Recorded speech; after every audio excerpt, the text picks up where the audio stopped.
What's up, YouTube? So we're gonna talk about greatest quarterback backups that led teams to Super Bowls and what it meant for the team. So this episode is Nick Foles and Doug Williams. Now Nick Foles ran on that run with the Eagles where they ended up beating the Patriots, which was a huge win. And Philadelphia then somehow become the savior from the big bad empire. It was the Patriots a decade ago. It's Kansas City this time. So it's almost like Philadelphia's always like that hero at large. Even though I don't look at it quite like that. But anyway, what a crazy Super Bowl that was, because Tom Brady had passed for more yards ever in a Super Bowl loss. It was crazy.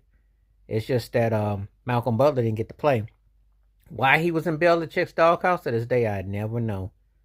But that was one of them L's that you just kind of think that if you had half a hand there, maybe you play some defense, you know. But Nick Foles was just special that year. I mean, he really took over for Carson Wentz. They ran with it. They went all the way.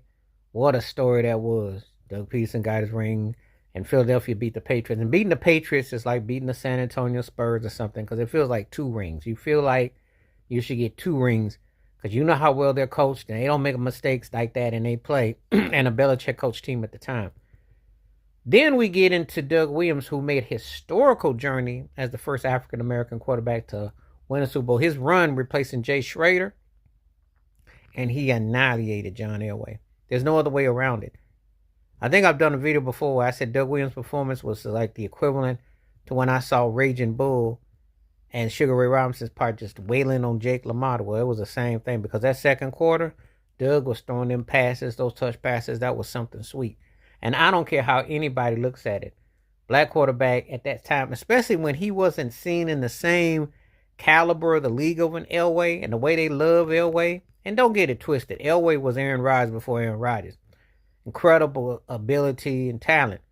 But we didn't have a lot of black quarterbacks with the opportunity. So Doug put on a show that day. I have not seen another performance in that capacity like that, especially against someone that was held to an elite level, like that one-sided beatdown. That was a beatdown of epic proportions.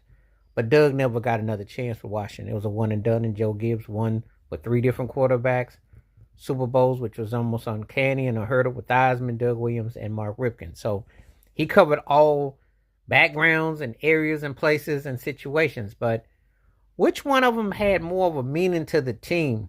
I think the Doug Williams one meant more as far as a black quarterback and also what was represented. And it hasn't gotten near the significance as it truly should have until Russell Wilson became the second African